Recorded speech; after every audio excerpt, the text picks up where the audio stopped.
Today I'm going to read Little Tree by Loren. Okay, let's take a look at the book jacket. On the back cover it says, "In the middle of a little forest, there lives a little tree."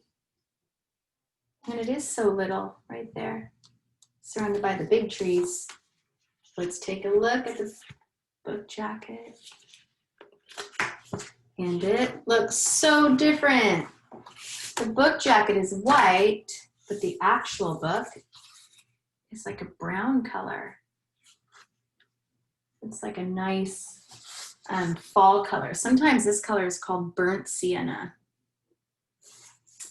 Okay, let's see how this story goes. And the lighting is kind of different in here because it's nighttime. This story is cool because the author actually signed it. Little Tree by Loren. Once there was a little tree filled with little leaves. It was surrounded by other little trees who had little leaves of their own. Little tree, little tree, little tree, little tree, with little leaves of their own.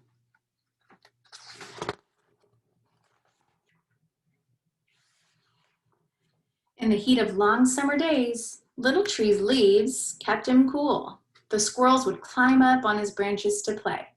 The morning dove landed in him and sang her fluty song. The little tree was sure to grow up big and strong.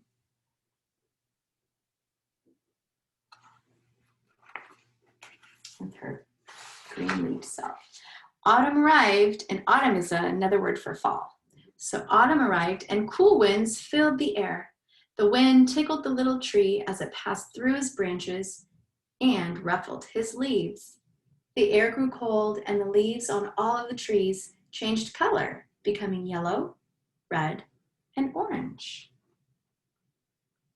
And all the leaves are about the same height, right? But the color of their leaves are just a bit different. Each tree is different. Then, one by one, the trees began to drop their leaves. Drop, drop, drop, but not Little Tree. He just hugged his leaves tight. Look at him. Nope, there it is. He hugged those leaves. "Hello, Little Tree," said a squirrel. "You're supposed to drop your leaves now." But Little Tree was unsure. What would he do without his leaves? I don't think that the little tree had thought about dropping his leaves for his own self. Winter came. "What are you doing with leaves still on you?" asked the doe. Look, no leaves on his friend. Little Tree just hugged his leaves tight. No leaves, no leaves, no leaves. What are you starting to notice about Little Tree's leaves? Yeah, they're not so green. Springtime arrived, and the little forest burst into life again. The other trees grew bright new leaves. The squirrels played in their branches. Little Tree could hear the morning dove singing her fluty song. Are you seeing what I'm seeing? Little Tree's leaves and Little Tree doesn't look the same as his other friends anymore. The seasons continued to come and go. "Little Tree," quacked a duckling, "your leaves are brown. Are you feeling sick?" A fox said, "Little Tree, it's autumn. It's time for you to drop your leaves. You can do it. Ready? 1, 2. I wonder if he'll do it.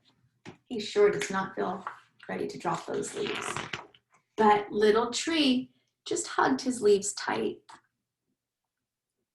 even with the snow. All around the forest grew and grew. Look at the seasons are changing, so snow here and green grass here. One summer, little tree could no longer feel the sunlight. The squirrels played high above on the broad tall trees, and the morning doves sang so far away that he could hardly hear her fluty song. So there's little tree, still holding on tight to those leaves that look now like they're not even alive, right? And the trees next to him growing and green, living their best tree self. And now I'm wondering how little tree's starting to feel. Autumn came again. Leaves began to blanket the ground.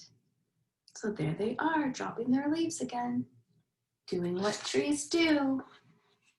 Little tree looked up at the other trees, at their branches reaching high into the sky.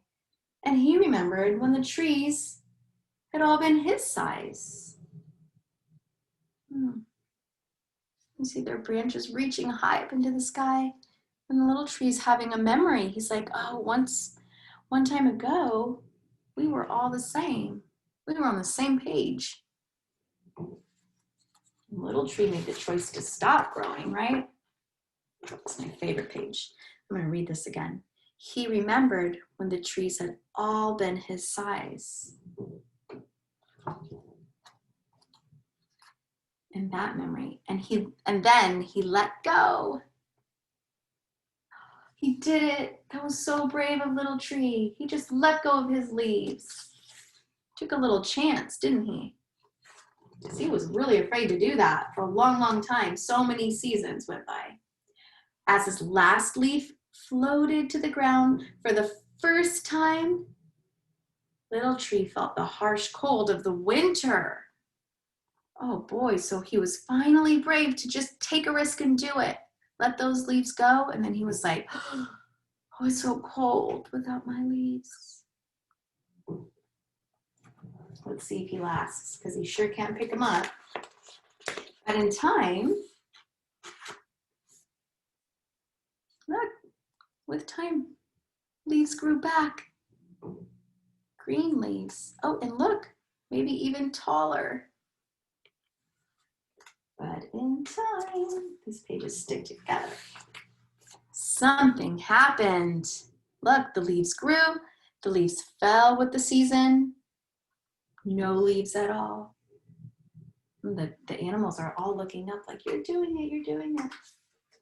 But in time, something happened. Once, there was a little tree. Look, now he's with all of his tree friends.